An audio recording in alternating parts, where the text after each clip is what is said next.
Nous accueillons à présent pour son mot M. Olivier Rançon.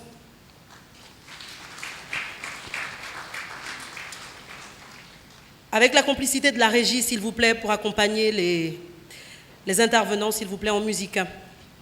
Et je rappelle que c'est une soirée qui est retransmise en direct sur la télévision togolaise et sur LCF, et sur les chaînes partenaires dans l'espace UMOA pour cette grande soirée des 100 entreprises les plus dynamiques de l'économie togolaise. Nous accueillons M. Olivier Rançon.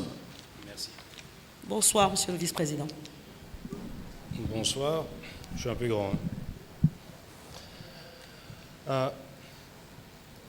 Madame la ministre du Commerce, du Tourisme et de l'Artisanat, Madame la ministre du Développement à la base, Monsieur le ministre de l'Urbanisme et de l'Habitat, Monsieur le ministre du Transport et de l'Infrastructure, Monsieur le ministre de l'Enseignement supérieur, Monsieur le secrétaire général à la présidence, chers membres du corps diplomatique, chers présidents d'organisations internationales, Monsieur le président de la Chambre de commerce et de l'industrie, Monsieur le directeur général d'Ecofinance, distingués invités, bonjour à tous.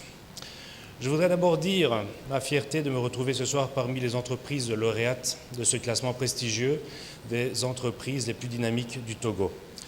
Le dynamisme, les membres de la JET n'en manquent pas. Et mon propos ce soir va justement porter sur le rôle de notre association dans le développement économique et social du Togo. L'influence des entreprises de la JET dans le développement et le dynamisme porte principalement sur 5 points.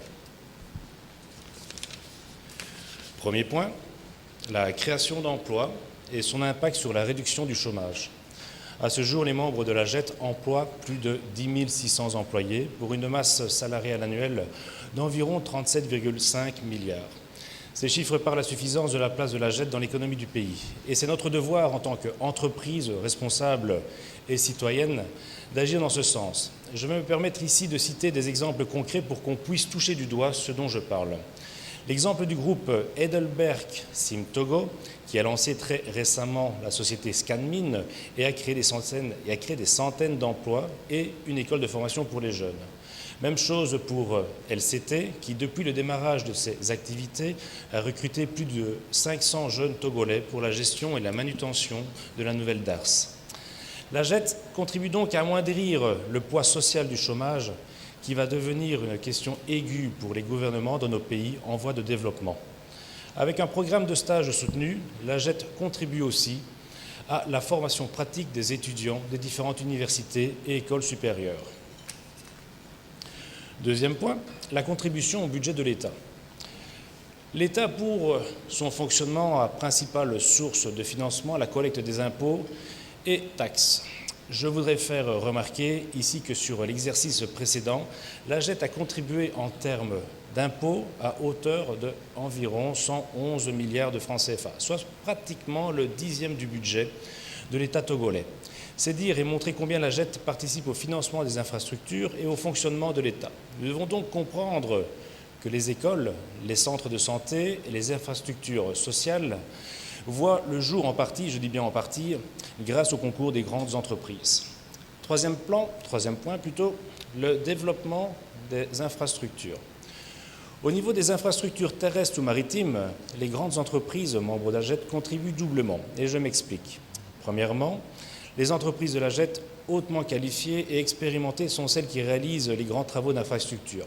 Et je peux ici citer quelques entreprises du BTP, à savoir Seco, Sogea Satom, Togo Équipement et Midnight Sun, qui sont les grands champions dans le secteur des BTP et réalisent de très belles et complexes infrastructures.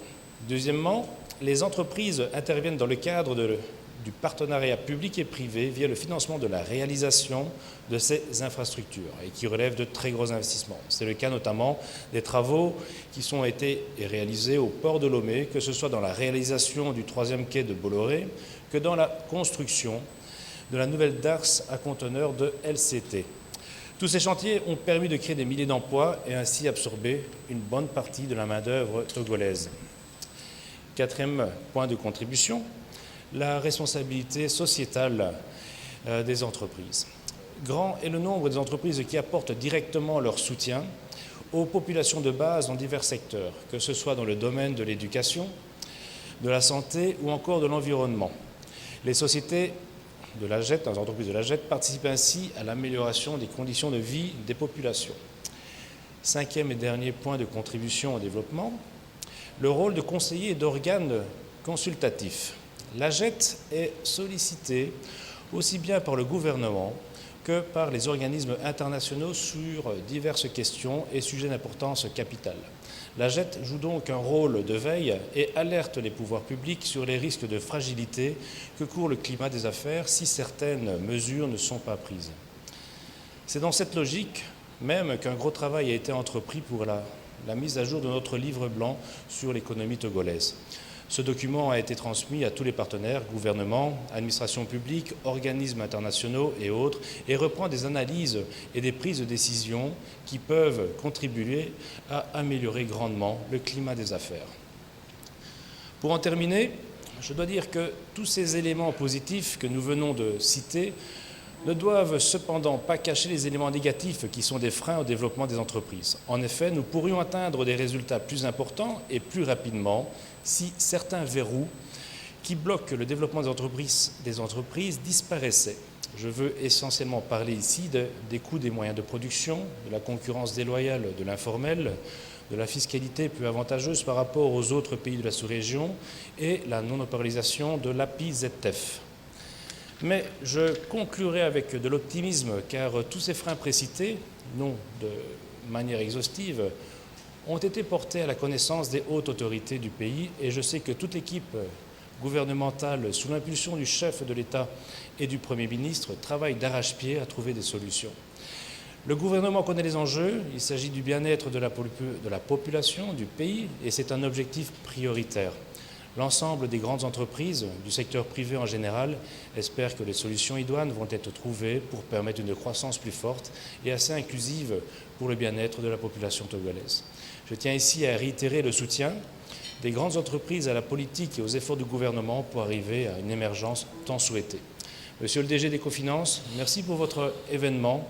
Je vous remercie tous.